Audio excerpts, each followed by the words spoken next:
dia 1º de maio de 2016, a maravilhosa graça.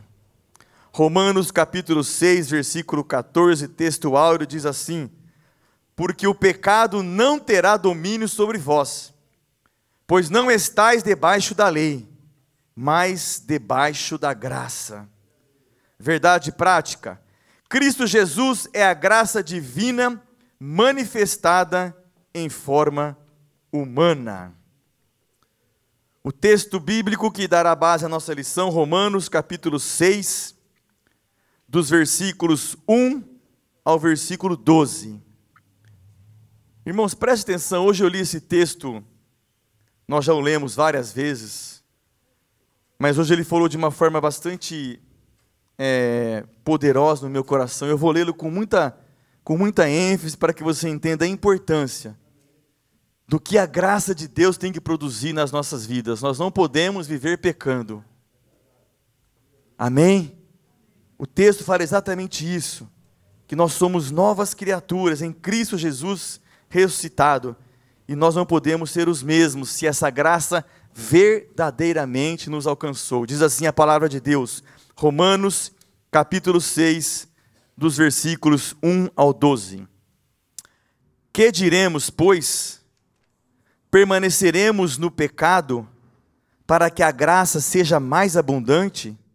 De modo nenhum. Nós que estamos mortos para o pecado, como viveremos ainda nele? Ou não sabeis que todos quantos fomos batizados em Cristo Jesus, fomos batizados na sua morte? De sorte que fomos sepultados com ele pelo batismo na morte, para que, como Cristo ressuscitou dos mortos pela glória do Pai, assim andemos nós também em novidade de vida. Porque, se fomos plantados juntamente com ele na semelhança da sua morte, também o seremos na da sua ressurreição. Sabendo isto, que o nosso velho homem foi com ele crucificado, para que o corpo do pecado seja desfeito, a fim de que não sirvamos mais ao pecado. Porque aquele que está morto está justificado do pecado. Ora, se já morremos com Cristo, cremos que também com ele viveremos, sabendo que, havendo Cristo ressuscitado dos mortos, já não morre, a morte não mais terá domínio sobre ele. Pois, quanto a ter morrido, de uma vez morreu para o pecado, mas, quanto a viver, vive para Deus. Assim também vós considerai-vos como mortos para o pecado, mas vivos para Deus em Cristo Jesus nosso Senhor. Não reine, portanto, o pecado em vosso corpo mortal, para lhe obedecerdes em suas concupiscências. Deus, em nome de Jesus Cristo, que nós possamos entender nessa manhã, definitivamente, a tua graça, o teu favor, de nos amar, pecadores, errantes, e que nós possamos, Deus, honrar a sua graça, honrar o sacrifício de Jesus Cristo na cruz do Calvário. Nos perdoa, Deus, se temos desonrado o teu nome, que a tua graça possa nos alcançar nessa manhã, que a cada dia, Senhor, a Bíblia diz que a cada dia tome a sua cruz, e a cada dia temos uma luta contra o pecado, a cada dia temos uma luta para dizer não às coisas que o mundo tem nos oferecido, Pai, e dizer sim para a obediência à tua palavra. Nos conceda, Senhor, sabedoria para desfrutarmos da tua graça, para honrarmos a tua graça, e que os nossos lábios, olhos, ouvidos, mãos, pés, mente, possam verdadeiramente ser consagrados a ti, Pai. Ajuda-nos, Espírito Santo, a entendermos tão grande mistério, que é desfrutar da tua graça, e que o pecado seja banido definitivamente, Pai. A cada dia quando acordarmos, que o nosso objetivo seja um só: vivê-lo em santidade ao Senhor, desfrutando da tua graça, desse favor tão maravilhoso, desse favor sobrenatural, desse favor que só aqueles que aceitam a Cristo, entendem a Cristo, vivem a Cristo, possam desfrutar. Pai, ajuda-nos nessa manhã, que haja temor e tremor no santuário e pela internet, para que possamos sair daqui compreendendo, Pai, tão grande graça dispensada a nós. Abençoa todos quantos vieram para ouvir, e dá graça a todos quantos irão ensinar a tua palavra nesta manhã. É o que nós te pedimos, em nome de Jesus Cristo. Amém. Pode sentar, irmãos. Glória a Deus.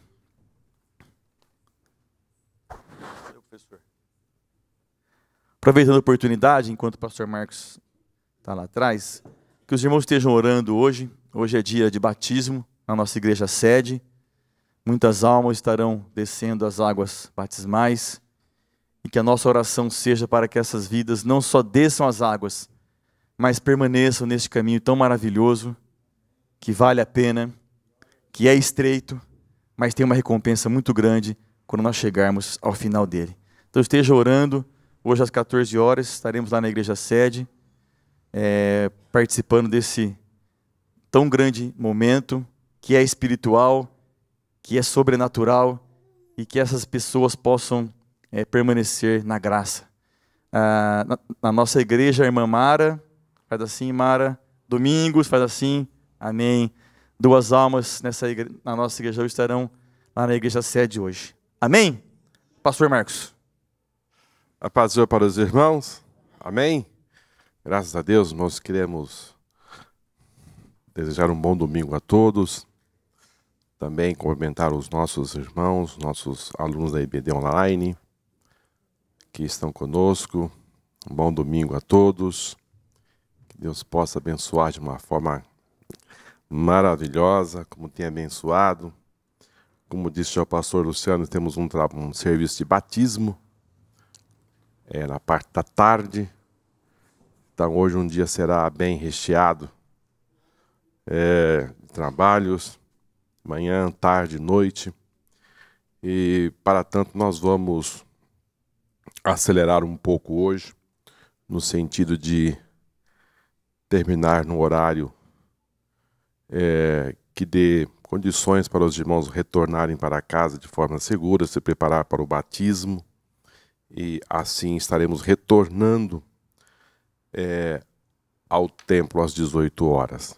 Amém? O assunto hoje, irmãos, é realmente um dos mais maravilhosos, porque a nossa capa tem esse título, né? Maravilhosa Graça. E se você observar, é o título da nossa lição de hoje. Então, é um assunto culminante da nossa revista, porque ela leva o título da nossa capa, Maravilhosa Graça. E nós precisamos nos mergulhar dentro desta graça e encontrar nela o que ela nos traz de benefício,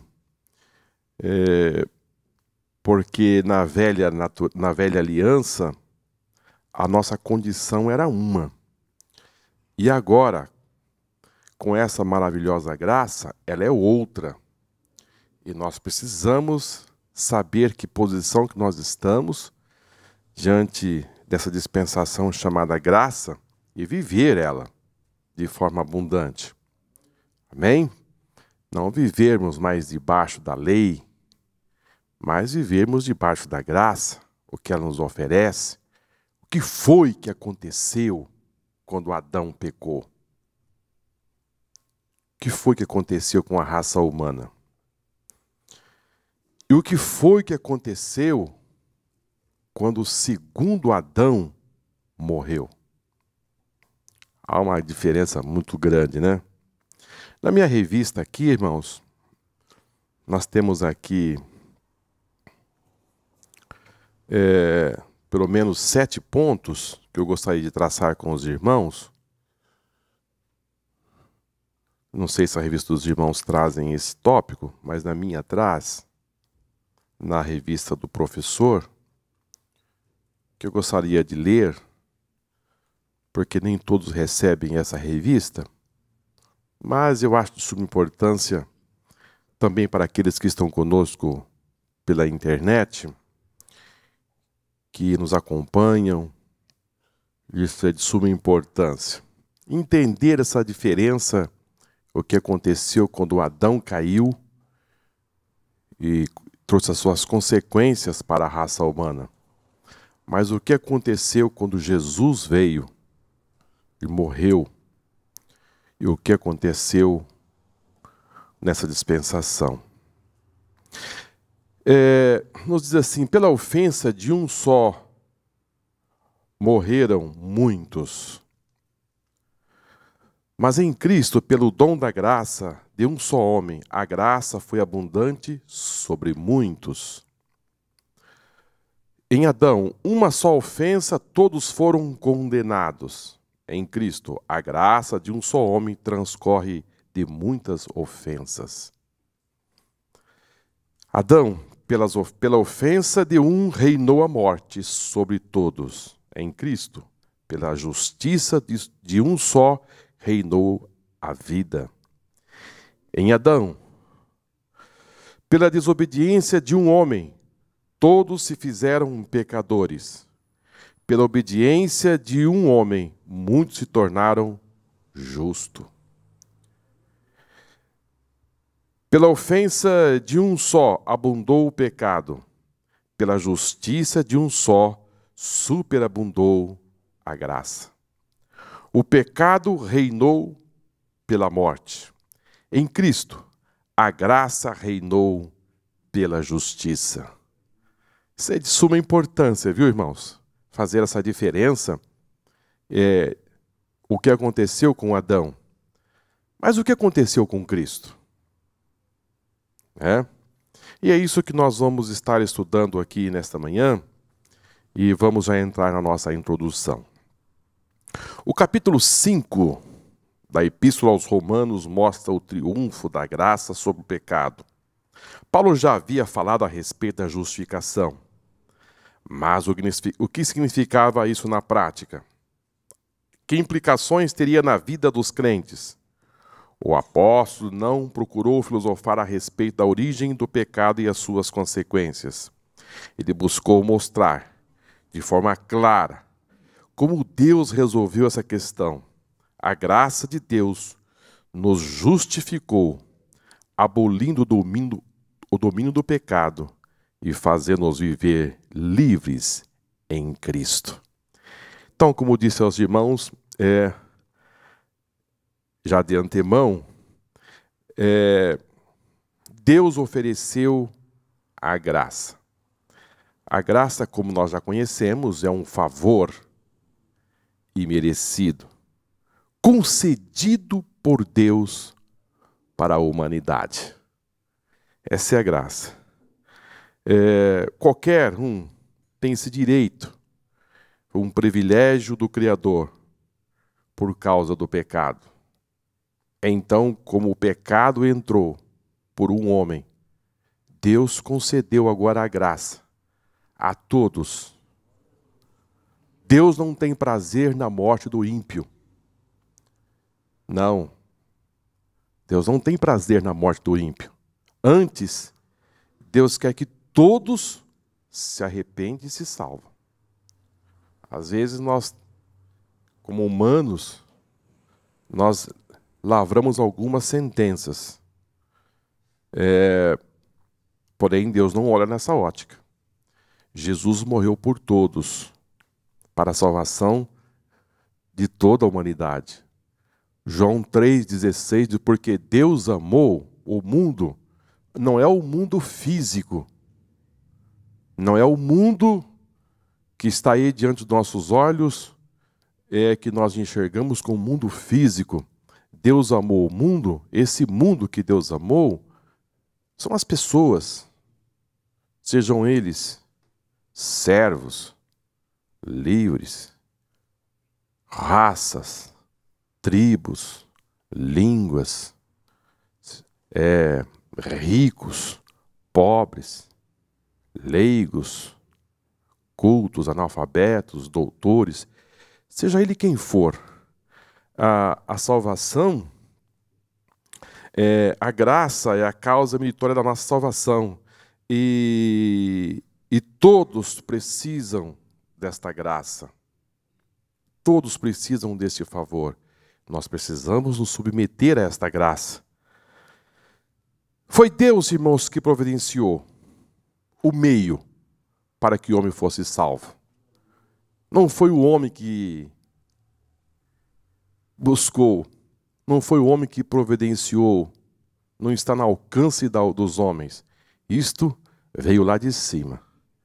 Foi Deus que desenvolveu, projetou uma forma de resgatar o homem. Que, como disse aqui no início aos irmãos, a ofensa, o pecado foi de um. E isso desenvolveu para toda a raça humana. Mas Jesus, ele veio para desfazer aquilo que aconteceu com Adão. Chegou o segundo Adão. Todos morreram em Adão. Todos morreram em Adão. Isso tem que ficar muito claro em nossas mentes. Todos morreram em Adão. Mas todos podem viver em Cristo. Amém? Adão trouxe consigo várias consequências da sua desobediência. Várias consequências. Porém, em Cristo, ele reverte esse quadro. Ele reverte esse quadro, trazendo a nós. Nossa lição passada nos deixou muito claro que a justificação não traz essa condição para o homem se tornar justo em Cristo. E hoje nós vamos tratar um pouco desse assunto, desta morte. Todos morreram também em Cristo. Todos morreram também em Cristo. Quando Jesus morreu, ele foi o nosso substituto. Ele foi o nosso substituto. Jesus morreu, mas ele foi o nosso substituto. Amém? O que acontece, irmãos, com essa substituição é que além de você se sair livre agora, também você tem o domínio da situação. Isso é mais importante. Você agora passa a ter o domínio da situação. Além de você ser absorvido, além de agora de você viver, além de você ser justificado, ainda você sai do outro lado dizendo que ainda tem domínio sobre essa situação. É muito profundo, viu, irmãos? Imagine só, na condição antiga, um homem matar um exemplo, um policial. Ele é condenado o quê? À morte. A cadeira elétrica é preparada. Ele é condenado à morte. Ele é executado. Depois de executado, o que se vai dizer? Com a sua morte, ele pagou a sua culpa. Ficou quites. Zerou perante a justiça, mas ele morreu. Mas ele morreu. Com a sua morte, ele pagou a sua dívida. Agora a situação mudou. Com a morte de Cristo, nós morremos. Mas nós morremos e ressuscitamos. E além do mais, agora nós caímos do outro lado e agora eu te domino. Agora eu tenho o controle dessa situação. Então foi exatamente isso que Jesus fez.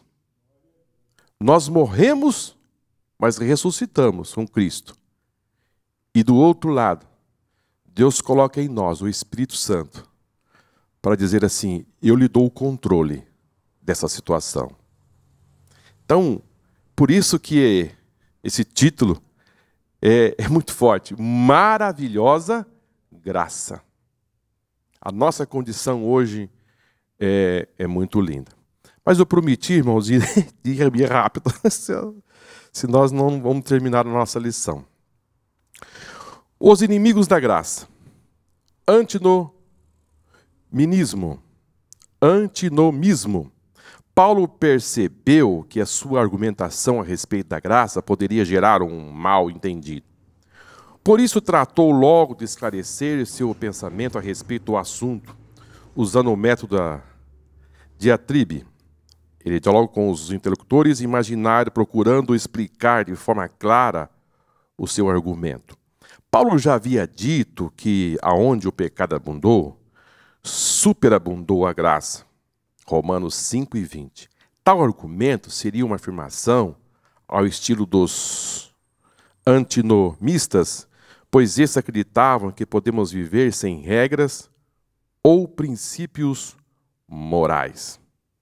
Aqui, irmãos, como eu já disse aos irmãos em várias vezes, e Paulo, ele estava aqui defendendo algo que era uma condição de uma nova vida.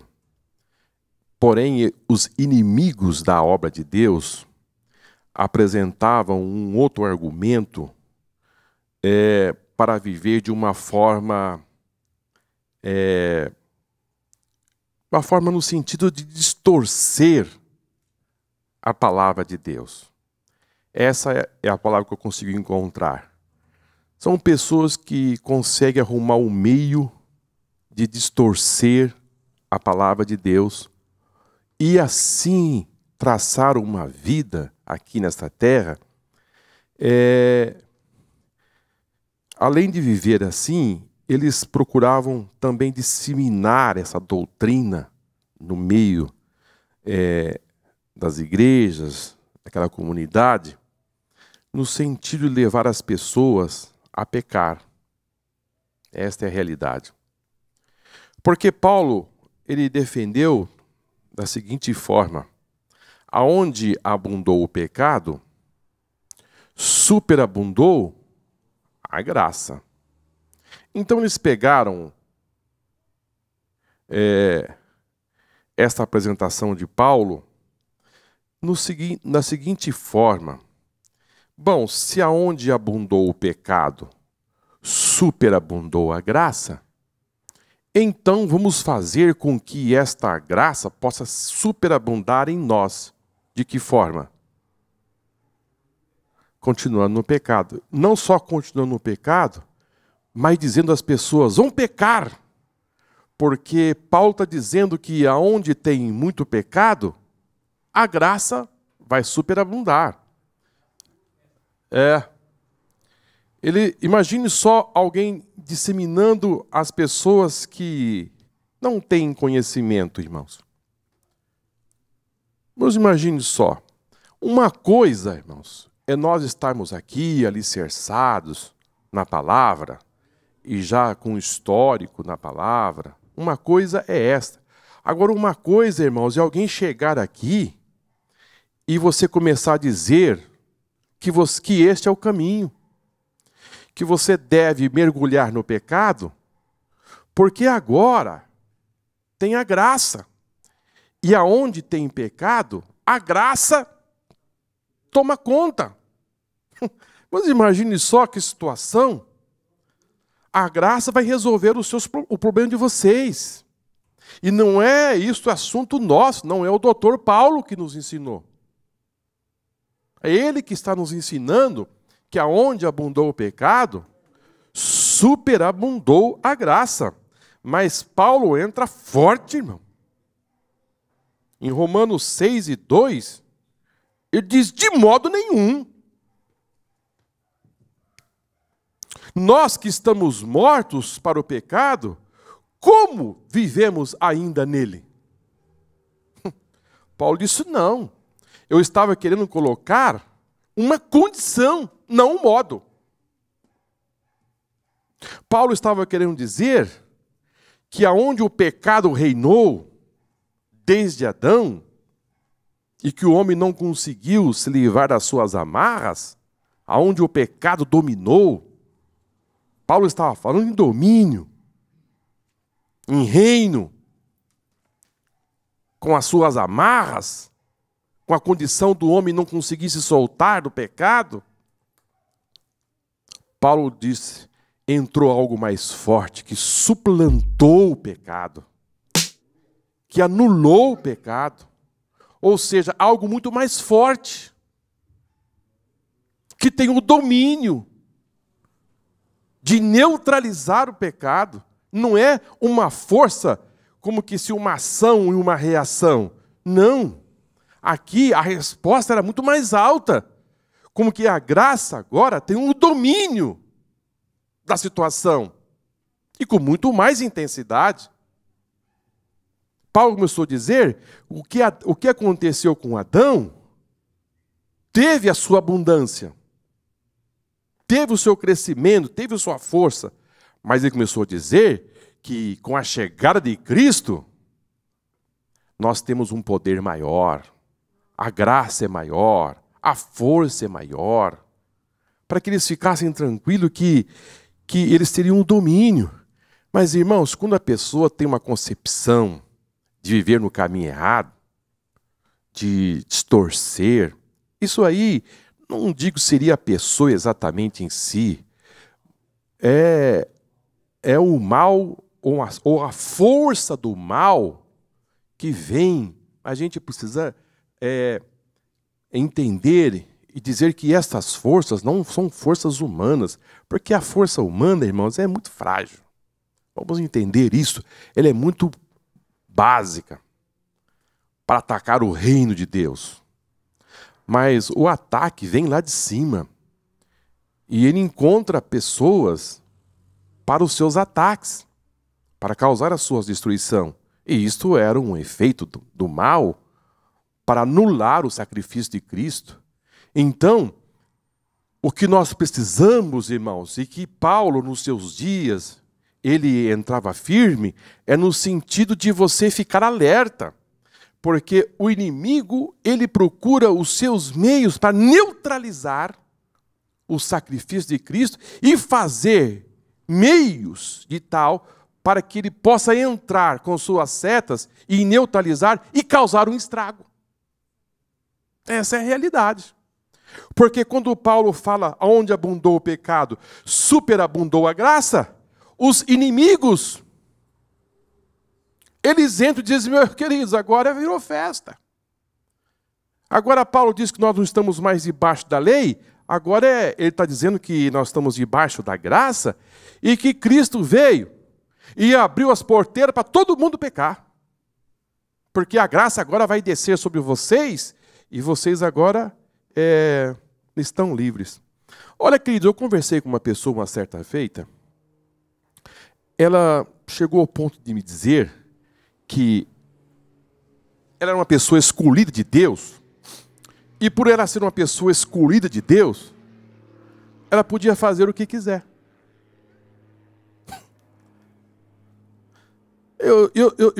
Já sou escolhido de Deus, então eu posso fazer o que eu quiser. Eu posso comprar e não pagar, eu posso mentir, eu posso fazer... Sabe por quê? Existe uma blindagem em mim, porque eu sou uma pessoa escolhida de Deus. Olha aí, irmãos, que filosofia cristã que a pessoa adota. Então, se você que está aqui, se você está aqui, ou se você está conosco pela internet, não entra por esse caminho. Não. Esses são, a Bíblia nos fala, inimigos de Deus. Inimigos de Deus. Achando que ele tem uma blindagem no sentido, Paulo diz, de modo nenhum. O que vocês estão aí dizendo Não, isso é uma distorção forte da palavra de Deus, no sentido de você vive com uma blindagem, uma capa toda especial em cima de você, como que você diz assim, olha, eu tenho a graça, fui escolhido de Deus, então agora eu estou livre para viver aí descompromissado com a palavra de Deus. E viver, irmãos, Paulo chegou ao ponto de dizer, assim, ele quis dizer para esses inimigos que a situação Paulo mesmo dizer que a fé e a graça ela caminha junto. Caminha junto, você não pode excluir as obras. As atitudes e os comportamentos da vida cristã, ela acompanha.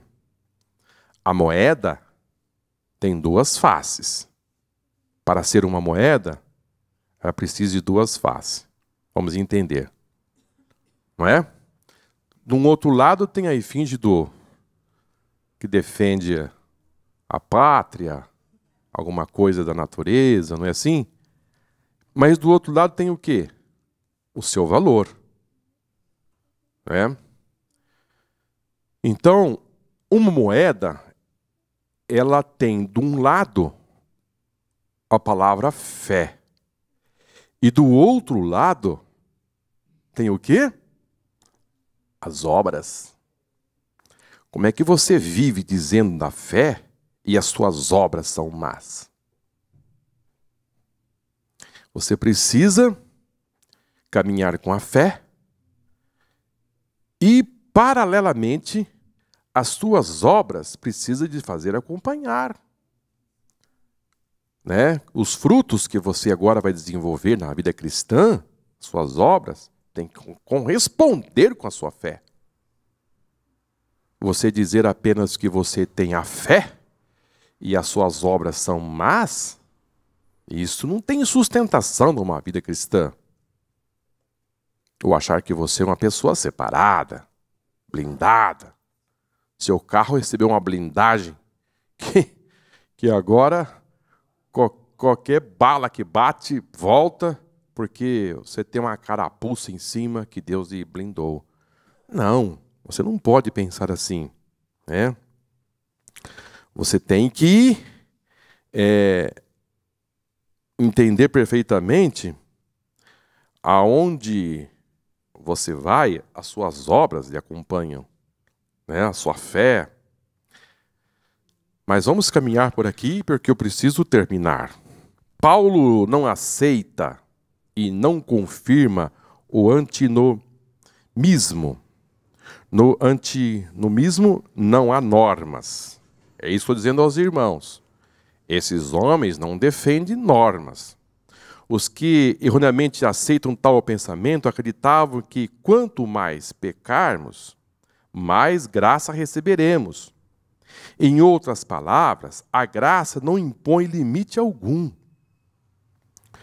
Antevendo esse entendimento equivocado, o apóstolo pergunta: que diremos, pois? Permaneceremos no pecado para que a graça seja mais abundante? A resposta é não. A graça não deve servir de desculpa para o pecado. Infelizmente, o antinomismo tem ganhado força em nossa sociedade, passando a ser socialmente aceito até mesmo dentro das igrejas evangélicas. Esta é uma doutrina venenosa que erroneamente faz com que a graça de Deus pareça validar todo tipo de comportamento contrário à palavra de Deus. Em geral, tal pensamento vem vestido de uma roupagem espiritual, porém antinomista,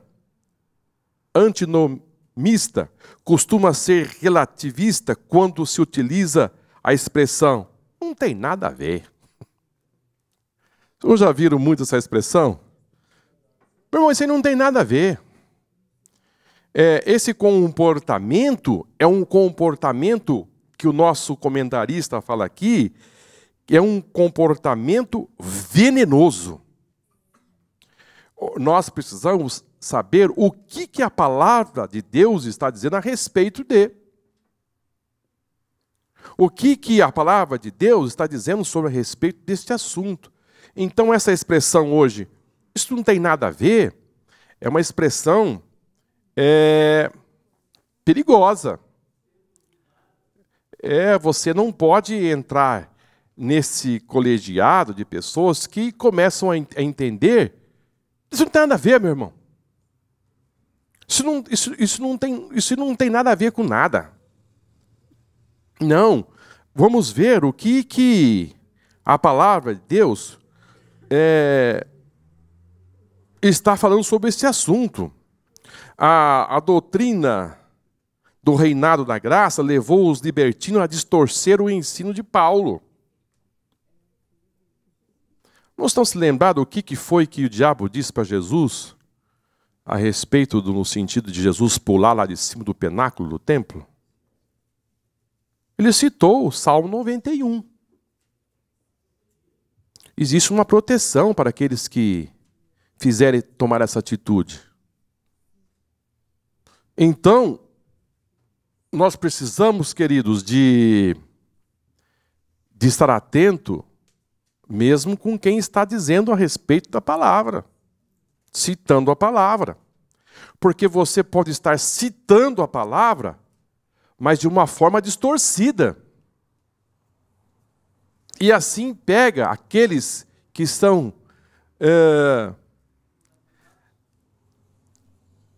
podemos dizer assim, que estão entrando e não tem ainda toda a sustentação da palavra de Deus, e acaba, irmãos, aceitando isso como uma verdade. Porque ele lê a Bíblia, ele cita a palavra, ele lê e cita, você está lendo, citando, explicando, ele está ensinando a verdade. Fala de Deus, canta hino, cita o Salmo 23, cita o Salmo 91, e pega e mostra a palavra, coloca as câmeras em cima da palavra, mas quando ele vai explicar a palavra, está tudo.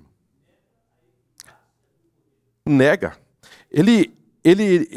Não, eu não vou dizer que ele nega, porque se ele negar, ele vai se comprometer. Mas é algo mais habilidoso, ele distorce. O problema é você distorcer de forma assim, silenciosamente. E no final do seu discurso, ele te leva a você anular o sacrifício de Cristo. Ele leva você a entender que você precisa ser salvo pelas obras. Ele leva você a entender que para você ser curado, você precisa abrir a carteira. Você precisa levar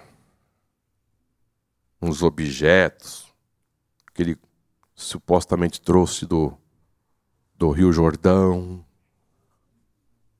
Mas eu quero dizer aos irmãos, a sutileza, ele vem no sentido de pegar uma quantidade maior de gente. A sutileza, ela tem essa visão, esse preparo, mas maligna, porque você está citando a palavra de Deus e dá ênfase nela. Só que o desfecho final é de trazer você em patamares que te leva você à distorção. Porque, queridos, imagine só este assunto que está conosco aqui em pauta. Aonde abundou o pecado, superabundou a graça. Veja citando esse versículo. Se for pegar de uma forma distorcida, você levar as pessoas, está vendo o que Jesus fez? Aonde tem pecado, a graça vem e superabunda. Então vocês não precisam se preocupar que o que Jesus fez agora nos deu uma liberdade maior para viver, para nos comportarmos. não podemos nos confundir de liberdade espiritual por libertinagem. Não podemos pensar na graça sem pensar na responsabilidade de uma vida cristã. Isso não tem conexão. O crente, acima de tudo, ele tem uma vida de responsabilidade.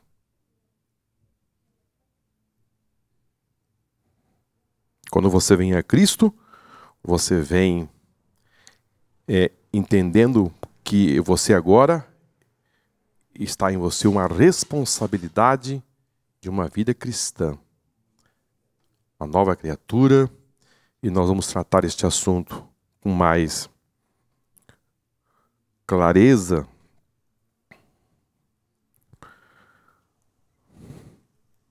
Paulo vai argumentar: não podemos viver no pecado se estamos mortos por ele. Assim como nós morremos pelo pecado em Adão, morremos para o pecado em Cristo. Na verdade, existe uma morte aí. Existe uma morte. Você morreu. Quando a Bíblia fala em novo nascimento, significa dizer que o velho homem morreu. Que, na verdade, nós deveríamos andar com um atestado de óbito. Você tem que andar com um atestado de óbito no bolso. É verdade, queridos. Um atestado de óbito. Diz, olha, o velho morreu. O velho morreu. Eu nasci de novo. Quando Cristo morreu, irmãos, nós morremos também. Mas quando Cristo ressuscitou, nós ressuscitamos também com Ele.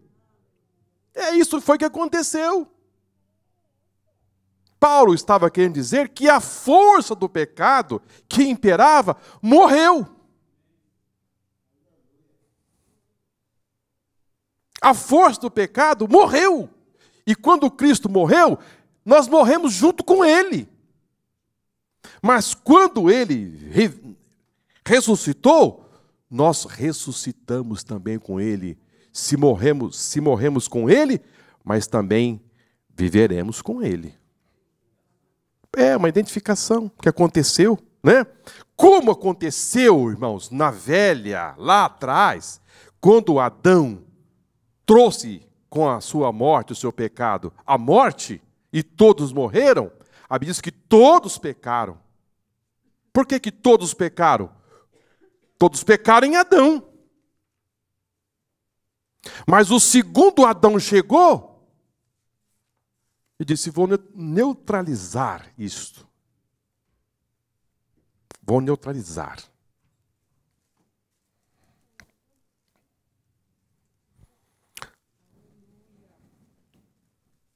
Paulo fala em Romanos 6:3, dizendo, não sabeis que todos quantos fomos batizados em Jesus Cristo, fomos batizados na sua morte?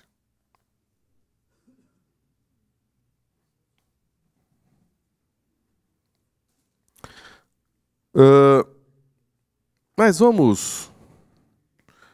É por isso que você pode dizer aquilo que Paulo escreveu aos Gálatas, no capítulo 2, versículo 20.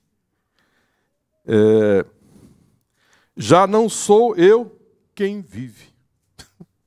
Essa, irmãos, essa é a expressão clara e patente quando você tem essa consciência de que você morreu e ressuscitou. Ele disse, já não sou eu quem vive, mas Cristo vive em mim. Portanto, o batismo é o símbolo da morte, o enterro do antigo, o estilo de vida, mas também simboliza o novo nascimento. Então, se você puder entender o seguinte, quando você é levado às águas do batismo, você está dizendo assim, estou morrendo. Aleluia. Estou morrendo. Lá está ficando o velho Paulo. Aleluia. Lá está morrendo o velho Paulo. Publicamente, vou estar dizendo para Deus e as pessoas que estão ali: eu estou morrendo. Mas quando você sai das águas, você está dizendo: eu estou vivendo para Cristo. O mundo velho foi-se embora. O velho homem morreu. E nasceu um novo homem. Agora esse novo homem, ele vive para Deus no sentido seguinte forma, irmãos. Não sabe que a pessoa, quando está viva, ela é sensível aos toques, não é? O médico, quando alguém está caído no chão, e chega lá o SAMU, ele tem alguns pontos vitais que ele toca na pessoa para ver se a pessoa responde. Se a pessoa responder, é porque tem vida. Pega na palma do pé e faz uma cosquinha. Só de pensar, a gente sente cosca, né? Só de pensar. Então, existem alguns lugares que ele toca para ver se a pessoa responde. Um é o olho.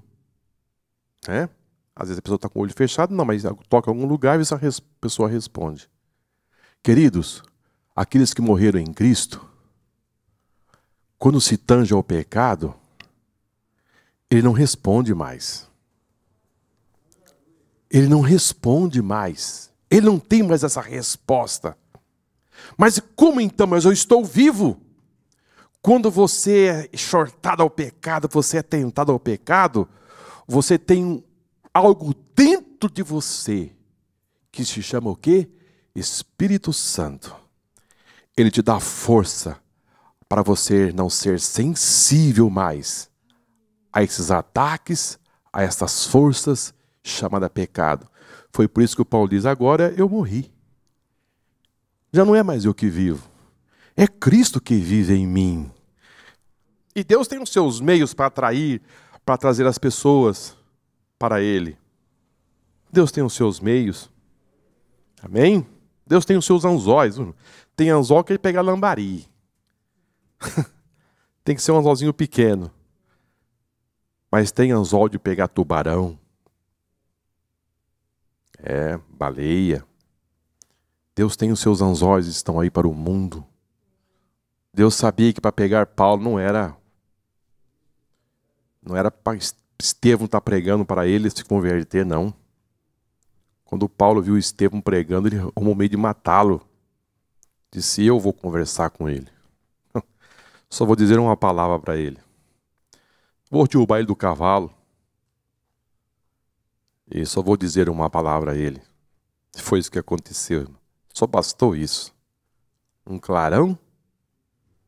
E dizer: Saulo, Saulo, por que você me persegue? O homem caiu, irmão.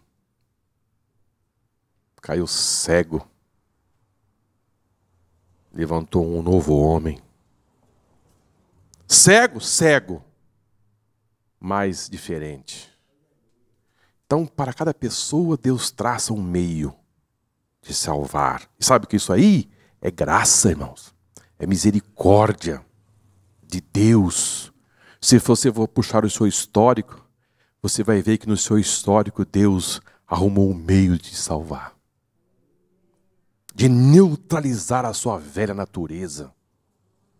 Porque às vezes nós somos criados de uma forma, irmão, que endurece a situação para você vir para o Evangelho.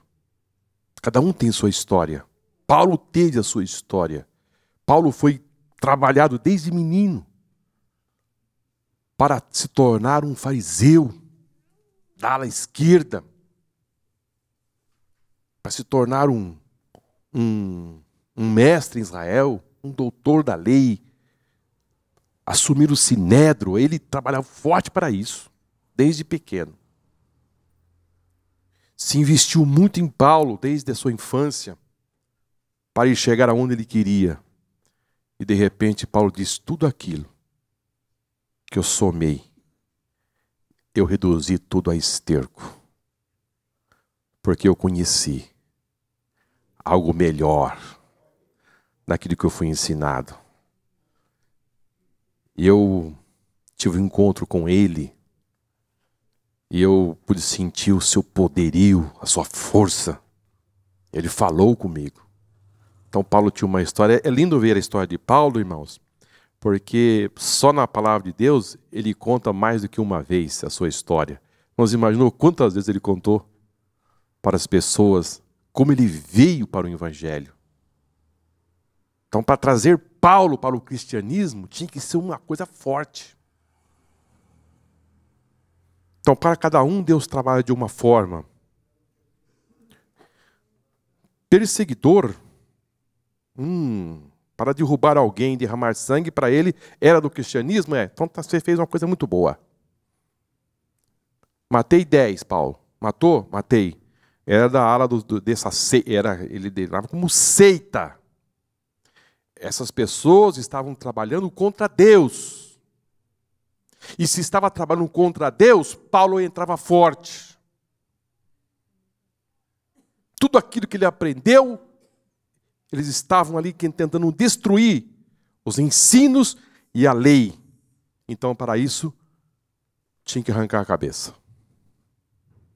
Então, um homem com esse pensamento tinha que entrar forte para gerar essa mudança, a salvação. Mas vamos caminhar. Eu tenho mais meia hora só, irmão. Legalismo. Em Romanos 6:15, o apóstolo tem em mente o judeu legalista, quando pergunta, por quê? Pecaremos? Porque não estamos debaixo da lei, mas debaixo da graça? De modo nenhum. A doutrina da justificação pela fé, independentemente das obras da lei, levaria os legalistas a argumentar que Paulo estaria ensinando que, em virtude de não estarmos mais debaixo da lei, então não há mais obrigação alguma como com o viver santo. Nesse caso, não haverá mais nenhuma barreira de contenção contra o pecado. Na mente do legalista, somente a lei de Moisés era o instrumento adequado para agradar a Deus. Isso justifica as dezenas e às vezes centenas de preceitos que o judaísmo associou ao decálogo. Os legalistas criaram como desdobramento da lei 613 preceitos. A teologia de Paulo irá ensinar que, mesmo não estando mais debaixo da lei, o cristão não ficou sem parâmetros espirituais. Pelo contrário, agora é que ele tem uma vida de Jesus Cristo dentro de si e está capacitado a agradar a Deus, mesmo sem submeter as letras da lei de Moisés. Nós não estamos mais debaixo da lei, mas nós temos parâmetros espirituais que nos dá sustentação para vivermos debaixo da graça. Nós temos aqui, irmãos, eu trouxe aqui 4 pontos que eu gostaria de deixar com os irmãos. O que significa não estarmos mais debaixo da lei? O que significa? Primeiro, não estamos mais sob as exigências da lei, como estavam as pessoas do Antigo Testamento. Nós não estamos mais. Não estamos sob a maldição decorrente da inatingível padrão da lei, conforme Gálatas 3:10-14. Os legalistas criaram como desdobramento da lei 613 preceitos que nenhum judeu, por mais santo que tinha sido, cumpriu em sua totalidade. Terceiro, não estamos sob o sistema de exigências, as leis cerimoniais que tinham que ser meticulosamente guardadas. Quarto, não estamos mais sob o medo de ser reprovado pelo justo padrão da lei. A lei era o Senhor. E quem não obedecia à lei, desobedecia o seu Senhor, que era o Senhor da lei. Agora, nós estamos debaixo da graça. E quem que é o nosso Senhor agora? Jesus. Você consegue entender a diferença? Aqueles que viviam debaixo da lei, a lei era o seu senhor. E se você não cumpriu a lei, olho por olho, dente por dente. Ninguém conseguiu cumprir a lei. Agora, irmãos, Jesus chegou, ele cumpriu toda a lei, pagou o preço. Agora eu estou debaixo da graça. Quem que é o meu Senhor? Não é mais a lei, é Ele. Amém? Amém? Então, querido, se refugia nele.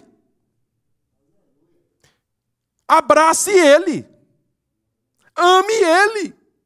Aceite-o. Eu conversei com uma irmã essa semana. Eu achei muito bonita a forma que ela se expressou. Ela disse que quando ela aceitou Jesus, ela disse, Jesus,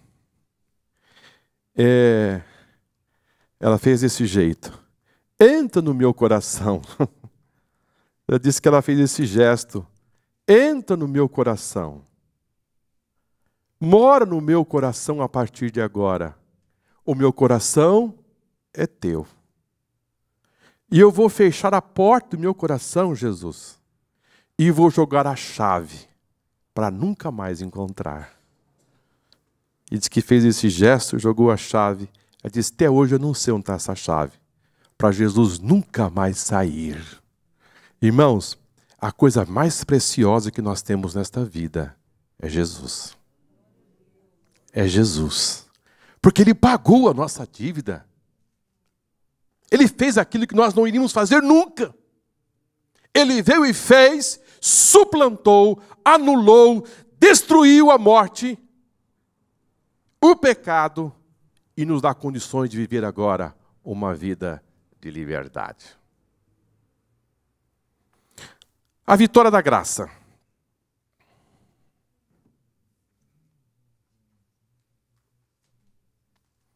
A graça destrói o domínio do pecado. Para Paulo, o pecado era como um tirano impiedoso que não poupava seus súditos. Ele reinou desde que entrou o pecado, desde que entrou no mundo, o seu domínio parecia não ser ameaçado.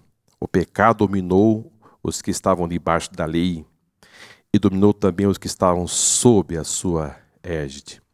Não havia escapatória. Por causa do velho homem, uma expressão que para Paulo é sinônimo da natureza caída e pecaminosa, que esse iníquo tirano conseguia reinar. Como libertar, então, do seu tirano?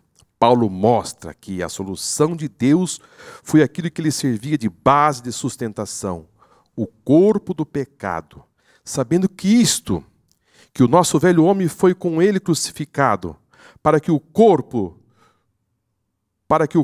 do pecado seja desfeito, a fim de que não sirvamos mais o pecado. O corpo do pecado significa mais do que simplesmente o corpo físico, mas o corpo como algo que instrumentaliza o pecado e que precisava ser destruído. A palavra grega katargio, traduzida em Romanos 6:6, como destruído, possuído o sentido de destronado ou tornado inoperante. Foi, portanto, através da cruz de Cristo que esse tirano foi destronizado e teve seu domínio desfeito. A graça de Deus triunfou sobre o pecado. Glória a Deus pelo seu dom inefável. A vitória da graça. Aonde abundou o pecado, superabundou a graça. Esse versículo está em Romanos 5, versículo 20. Portanto, queridos, precisamos dizer nesse momento, a graça é maior do que o pecado. O crente precisa ter isso em mente, a graça é maior do que o pecado. Deus nos entregou, Deus validou algo que nos dá força contra ele para neutralizar o pecado. Então, esse negócio de dizer, irmãos, eu não tenho força. eu não tenho força. Eu preciso dizer, em Cristo, você tem força. Porque Ele morreu para essa condição de você ter esse domínio, para você neutralizar, para você viver uma vida, não uma vida de mais escrava. Você não é mais servo do pecado. O pecado não lhe tem mais domínio.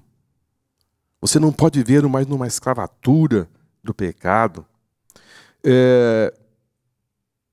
Como poder dizer para os irmãos de uma forma assim que os irmãos pudessem assim, entender melhor? Os irmãos sabem que nos Estados Unidos ele viveu teve nos Estados Unidos também escravidão. Os irmãos sabiam disso? Lá teve escravidão. Não só no Brasil, mas nos Estados Unidos também teve escravidão. Teve um presidente da República nos Estados Unidos que chamou-se Abraham Lincoln. Ele morreu. Ele pagou com a sua vida para libertar os escravos. Libertar os escravos. Depois de muito tempo, no sul dos Estados Unidos, na Alabama, um homem foi interrogado, dizendo, escuta, você está vivendo como escravo? Ele disse, sim. Ele disse, mas você não está sabendo, você não sabe que um presidente da República morreu e a Constituição americana foi mudada? Foi alterada. Não sabe, para você mudar a Constituição de um país, dá trabalho. Para você mudar a Constituição de um país, não é nada simples. É todo um trabalho, irmãos, para mudar. Não é simplesmente alguém chegar ali, muda isso, e muda. Não. Tem que fazer lei, Congresso, Senado, e tem que voltar para o Senado e voltar para o Congresso. É uma coisa, aqui no Brasil, é muito difícil mudar a Constituição brasileira. Em qualquer país é difícil. A Constituição americana mudou, dizendo a respeito que esses homens receberiam a carta de alforria. Ou seja, os escravos americanos agora estavam em liberdade. Alguém pagou com a própria vida, Abraham Lincoln. E lá no Alabama, um homem escravo. Quando perguntado isso, não estou sabendo que o presidente morreu. Eu não estou sabendo que a Constituição mudou. Eu trabalhando como escravo. Estou trazendo isso aos irmãos, para vocês que estão aqui, que me ouvem pela internet. Você não pode viver como se Cristo não tivesse morrido. Você não pode viver como que se o Evangelho não estivesse aqui conosco. Você não pode viver mais debaixo da lei, como que se a lei fosse o seu Senhor. Mas você deve viver hoje na graça, na sua plenitude, e saber que a força do pecado foi neutralizada. E que Jesus morreu para libertar da escravidão do pecado e da morte. E você pode ostentar dizendo, hoje eu sou uma pessoa livre. Eu sou uma pessoa livre do pecado. Eu tenho um instrumento dentro da minha vida que me dê força, que me dê sustentação para neutralizar a força do pecado que me sentenciava à morte. Há pessoas que adotam uma filosofia, deixa a vida me levar, leva eu. Não é assim? Deixa a vida me levar, leva eu. Como diz o irmão, há pessoas que eu conheci uma família, que aquele homem colocou a família toda a perecer, a viver uma vida muito assim, muito dependente das pessoas, ele disse: meu querido, você não está procurando emprego? Ele disse: não, eu já fui procurar um emprego. E a empresa que eu fui disse para me esperar ser chamado. Mas quanto tempo faz? Faz 6 meses. Está em casa. Ele disse que vai me chamar. Há pessoas, irmãos, que se entregam e não se esforçam. E o reino de Deus é tomado à força. Você precisa se empenhar dentro desse reino. Deus nunca se compactuou com pessoas que não querem lutar. Paulo diz a Timóteo: tu, pois, meu filho, sofre comigo as aflições como um bom soldado de Cristo. Como um bom soldado de Cristo, soldado, irmãos, ele tem que estar preparado. E outra, vida de sofrimento. Sofre, pois, comigo as aflições, como bom soldado de Cristo. Ou seja, batalha, luta, confrontamento, enfrentar situações. Como Deus gosta quando o crente enfrenta as situações, os problemas mais diversos. Quando o crente, irmãos, ele se associa com o Espírito Santo e elabora um plano para alavancar, anular um problema, uma dificuldade. Isso é coisa de Espírito Santo, irmãos. O crente, ele tem que se associar ao Espírito Santo nos planos estratégicos que o Espírito Santo planeja, no sentido de traçar metas, elevar a meta um pouco mais acima, ser mais ousado, no sentido de planos dentro do reino de Deus, seja ela qual for. Você tem que traçar uma meta aqui, ó. Se dizer: Deus, eu quero ser um pouco mais ousado. Você já fez isso ou não? Sabe aquela pessoa que pula, eles põem assim uma barra, câmera, mudei, não.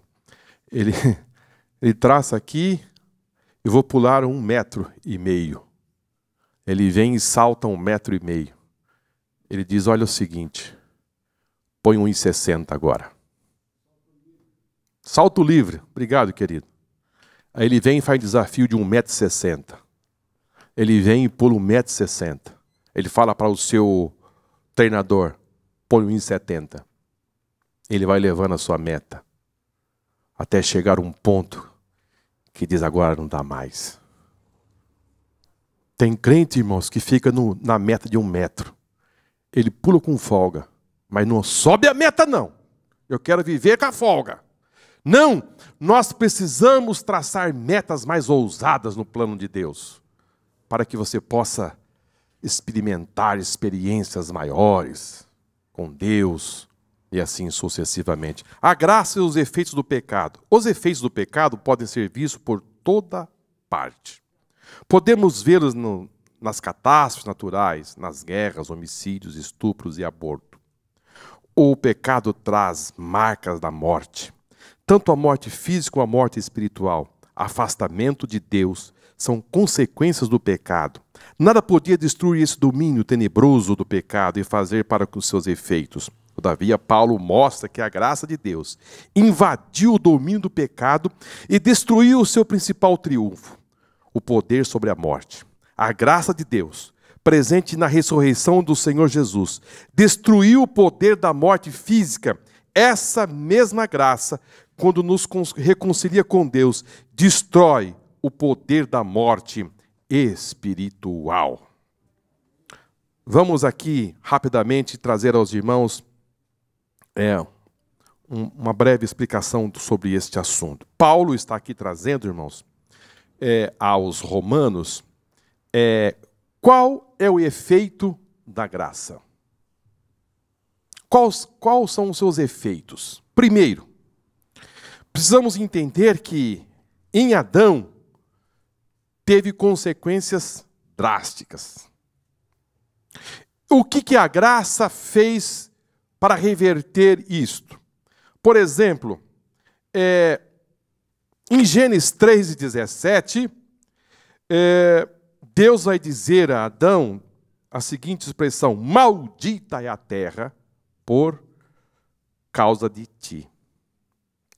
Então, quando aqui o assunto fala que podemos ver as catástrofes naturais, as guerras, o nosso comentarista fala, isso é uma realidade, viu, irmãos? São notórias catástrofes naturais, conflitos de variados aspectos, injustiça, homicídios, infanticídios, feticídios e genocídios. Isso a gente consegue ver em grandes escalas. Pessoas que morrem a centenas de milhares. Né? Toda hora. O Brasil não tem guerra declarada, mas, irmãos, morre muita gente. Por dia. Por dia. Outro efeito do pecado, a morte. O pecado trouxe consequência a morte. O primeiro casal pecou com consequência e houve inserção da morte na existência da raça humana. O pecado trouxe consequência à morte. Mas vamos encontrar aqui 4 aspectos do efeito do pecado. Primeiro, a morte espiritual. Em Gênesis 3, capítulo 8, nós vamos ver a seguinte palavra: e ouviram a voz do Senhor Deus que passeava no jardim pela viração do dia. E esconderam-se Adão e a sua mulher da presença do Senhor entre as árvores do jardim. Aqui se caracterizou o quê? Morte espiritual. Separação. Não estavam mais no mesmo lugar. Aqui mostra em 3:8 de Gênesis que este casal havia morrido espiritualmente. Já não se podia falar com Deus, se esconderam. Não, longe de Deus. Morte espiritual. Mas não parou por aí. Moral. Tratamos agora da morte espiritual, mas morreram também moralmente. Gênesis capítulo 3, versículo 12 e 13. Então disse Adão: a mulher que me deste por companheira, ela me deu da árvore e eu comi. E o Senhor Deus disse à mulher: por que fizeste isso? E disse a mulher: a serpente me enganou e eu comi. Aqui se caracterizou a morte moral. Aqui se fundamentou que moralmente eles estavam mortos. Já em Gênesis 3:19, vai se caracterizar a morte física. No suor do teu rosto comerás o teu pão, até que tornes a terra, porque dela foste tomado, porquanto és pó, e do pó tornarás. Morte física. Aqui Adão recebeu a sentença. Do pó você veio, Adão, e do pó você tornará.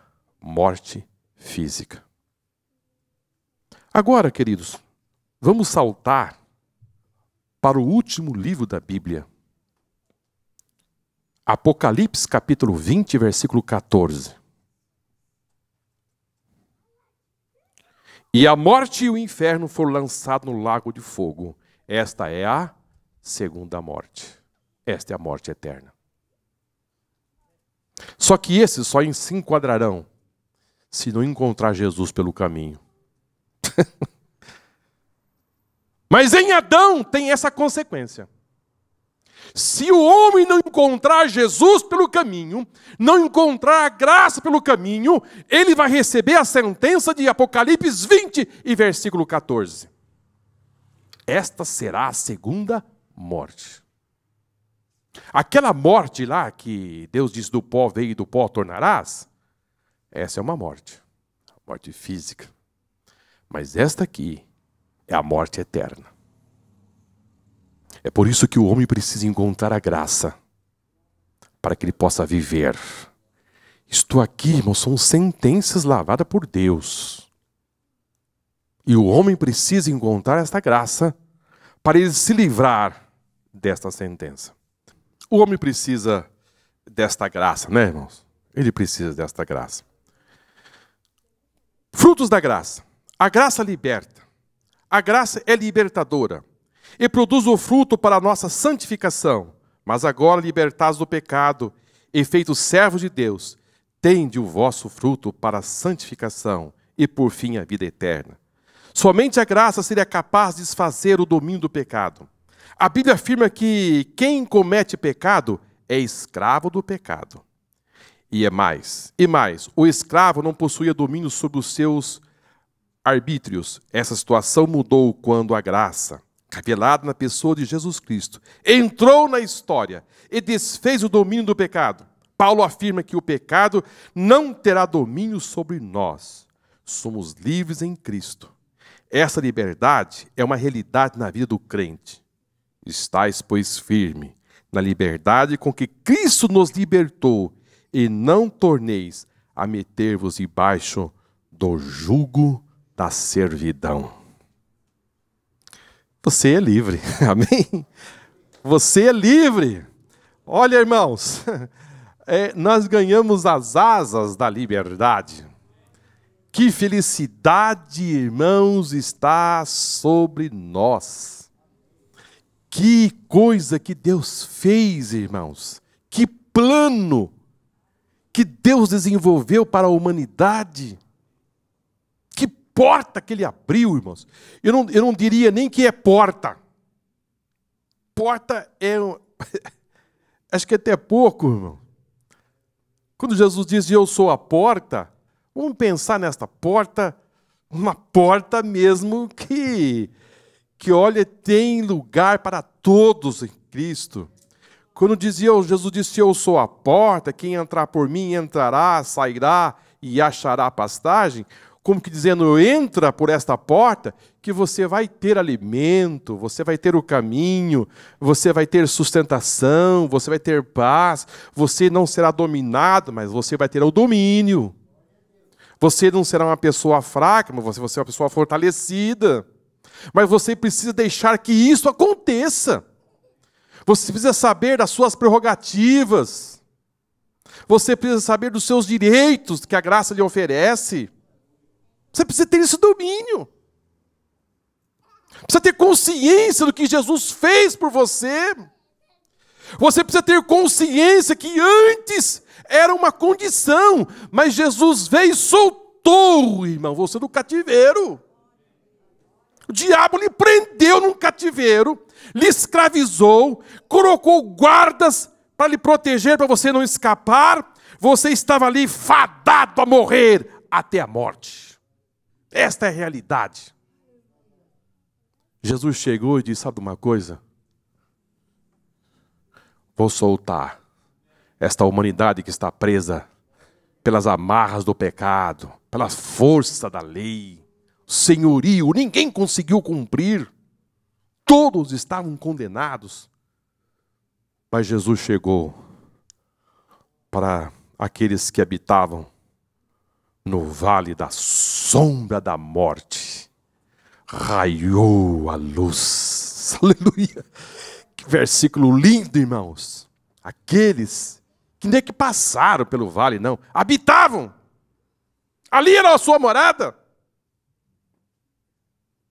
Ali estava o seu destino.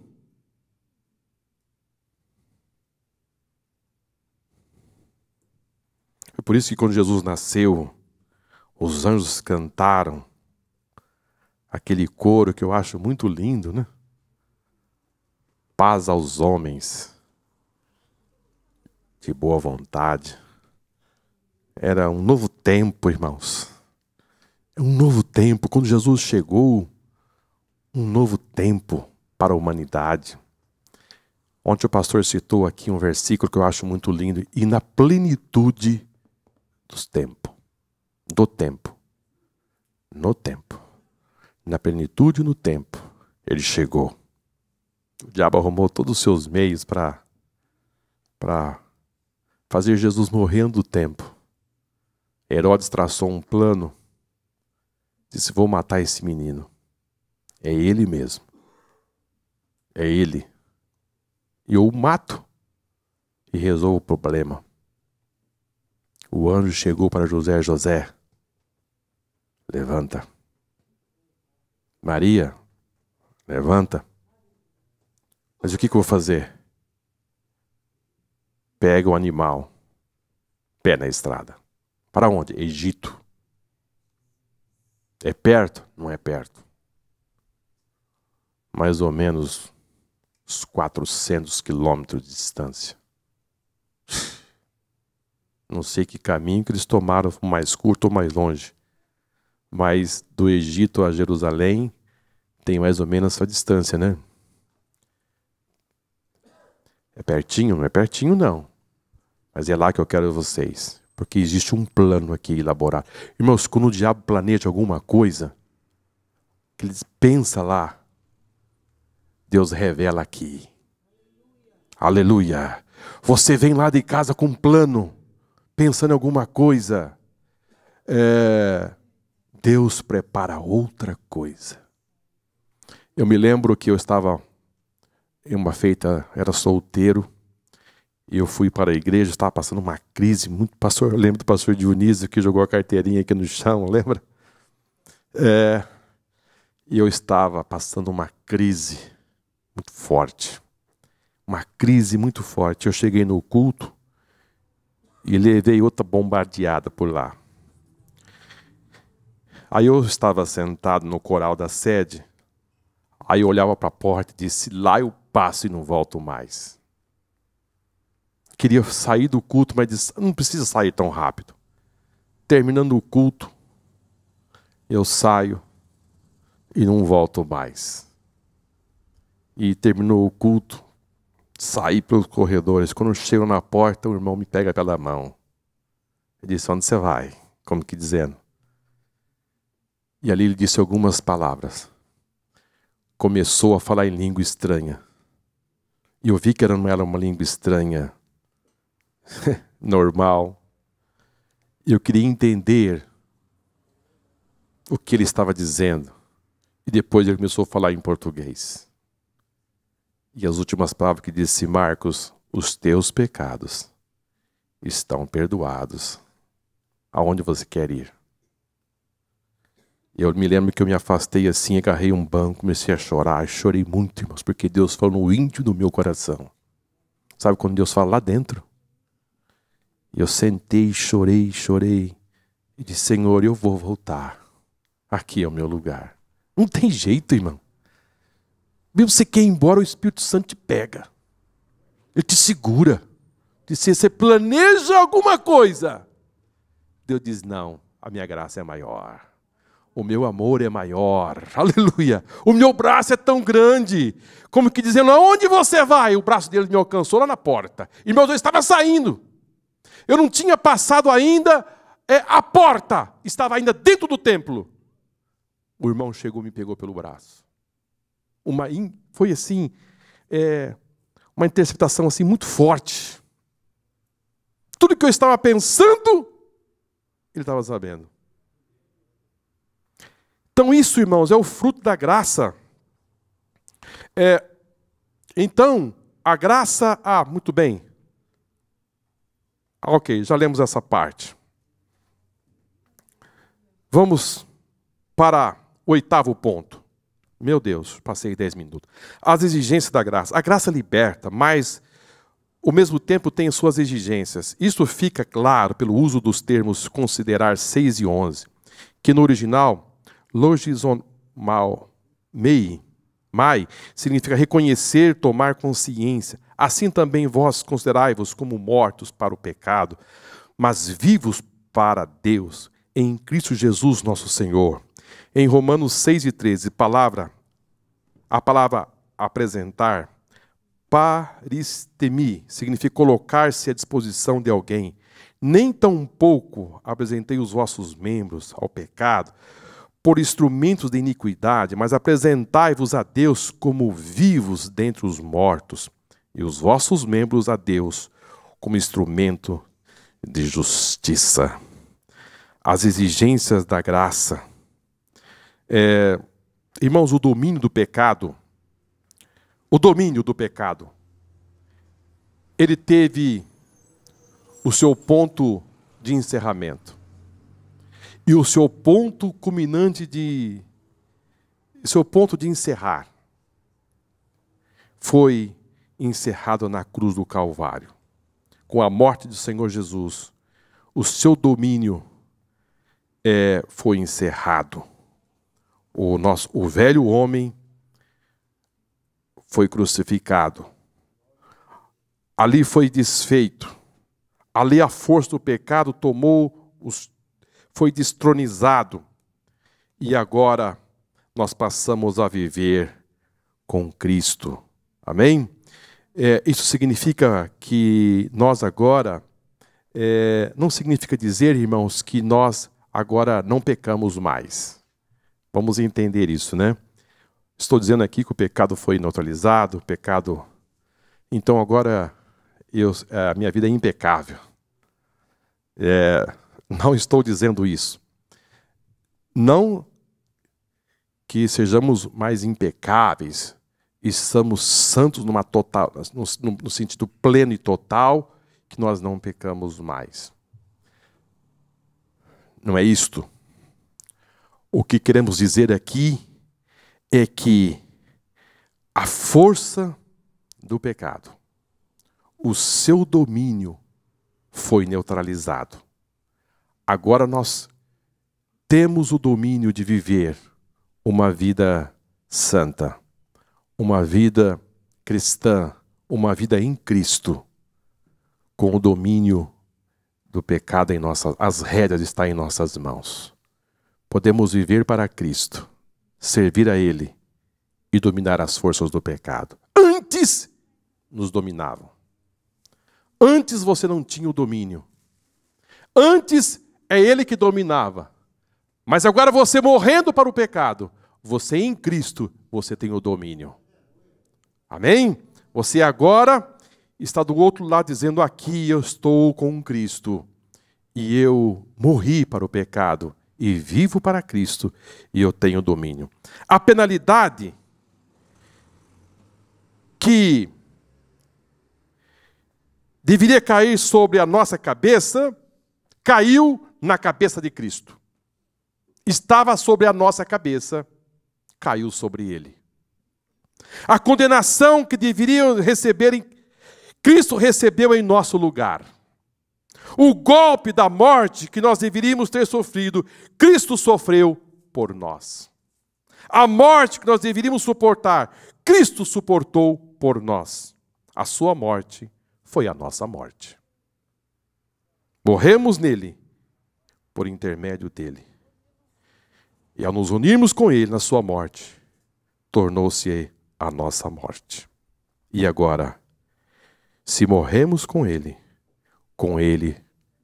viveremos.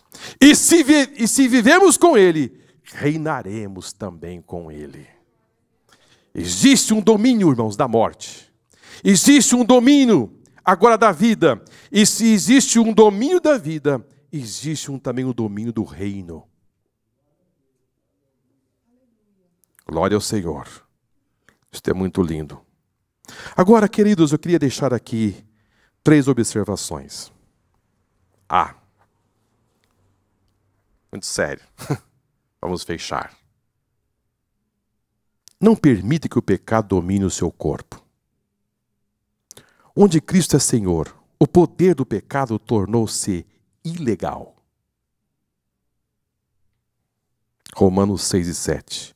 O pecado é intruso é um embusteiro. Ele pode usar o nosso corpo como uma ponte por meio da qual não se consegue governar. Assim, Paulo convoca a rebelar-nos contra o pecado.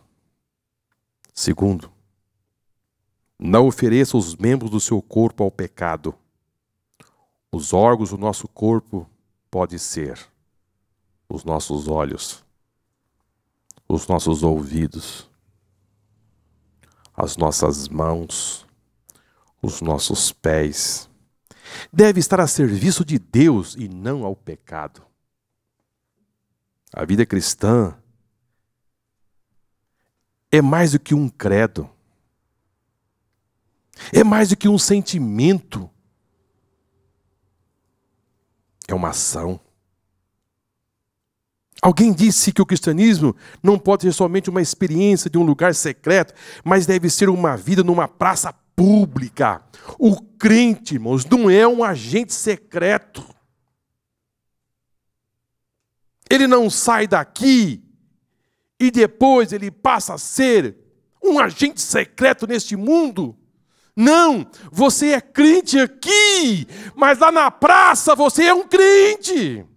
Lá na rua você é um crente, no supermercado você é um crente, na escola você é um crente, aonde você colocar a planta do seu pé, alguém dizer você é um crente.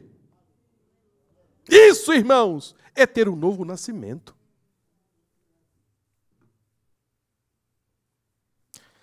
Terceiro, apresentai-vos a Deus, os vossos membros, como instrumento de justiça. Chamamos isso de consagração a Deus, que deve ser um compromisso decisivo, deliberado. O nosso corpo foi comprado por Deus e deve estar a serviço da glória de Deus. Os membros do nosso corpo não devem ser janelas abertas para o pecado, mas instrumento de realização da vontade de Deus. Não podemos dar parte da nossa vida a Deus e outra parte ao mundo. Isso é novo nascimento. Quem nasce de novo, ele tem uma vida liberada. Ele se apresenta a Deus. E posso fechar este assunto, dizer assim: para Deus, ou é tudo, ou é nada. Ou você morreu, ou não morreu.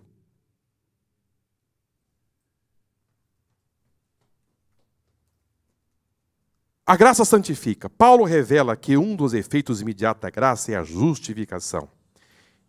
E o outro é a santificação. Mas agora, liberados do pecado e feitos servos de Deus, tende o vosso fruto para a santificação e, por fim, a vida eterna. A palavra santificação, que traduz do grego agiasmo, mantém-se o sentido de separação. A graça nos libertou e nos separou para Deus. A santificação aparece aqui num texto como um fruto da graça. No que ensino de Paulo, a santificação ocorre em dois estágios. Primeiramente, somos santificados em Cristo quando confessamos como Salvador de nossas vidas. Na teologia bíblica, isso é conhecido como santificação posicional. Por outro lado, não podemos nos acomodar, mas procurar cada dia nos santificar. Isto é, nos separar para Deus. Esta é a graça progressiva, aquilo que existe como processo na vida do crente. A graça, irmãos, é algo que traz para nós um caminho progressivo. E esta progressão chama-se santificação. Quando você é salvo, você é justificado. Porém, você entra agora num caminho de santificação, e esse caminho, ele é progressivo. Hoje, você é melhor do que ontem. Hoje você está mais perto de quando você encontrou a fé.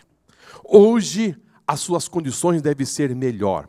A Bíblia diz que é a luz da aurora, ou seja, a luz que está sobre nós, deve estar raiando, buscando a perfeição. Paulo vai escrever, o escritor aos Hebreus, no capítulo 12, versículo 14, diz assim: segui. Eu gosto de quando eu cito um versículo, os irmãos concluem, né? Já até sabe o que eu vou dizer, né? Segui a paz com todos e a santificação, sem a qual ninguém verá o Senhor. Então, irmãos, podemos dizer que o cristão morreu para o pecado e recebeu dentro de si o Espírito Santo. Paulo, ele vai confirmar isso em 1 Coríntios, primeira carta de Paulo aos Coríntios, capítulo 12, versículo 13. Como poder viver em santidade? A nossa vida, irmãs, a nossa vida cristã, ela traz para nós um caminho que nos leva à santificação, mas essa santificação vai culminar na vida eterna. Ela caminha no sentido de progressão, mas o final dela é algo glorioso, porque quando você terminar essa vida de caminhada, de crescimento, e você terminar aqui esta vida, você vai deslumbrar você o portal da vida eterna. Aí você vai viver na sua plenitude. Na sua plenitude. Vamos concluir? Vimos nesta lição quem são os inimigos da graça. Conhecemos a vitória da graça e os seus frutos. Tudo que temos e tudo que somos só foram possíveis pela graça de Deus. Essa graça que trouxe salvação. Porque a graça salvadora de Deus se a manifestar a todos os homens. Que venhamos viver segundo a recomendação de Tito, renunciando à impiedade. E vivemos nesse presente século de forma sóbria, justa e piamente. A graça é a fonte da vida melhor. Amém? A graça é a fonte da vida melhor. Por ela somos salvos. Por ela vivemos. E por ela estaremos no paraíso um dia celestial. A graça seja com todos vós. Amém. Tito escreveu essas palavras no capítulo 3 e versículo 15. A graça seja com todos vós. Amém. Queridos, olha, lutei bastante aqui, o máximo que eu pude. Abreviando bastante, muitas coisas deixamos aqui de comentar, porque, irmãos, não é fácil. É um assunto muito vasto, muito amplo. Como eu gostaria de ficar aqui até às 6 da tarde, aqui, né, pastor Euclides? Tratando este assunto.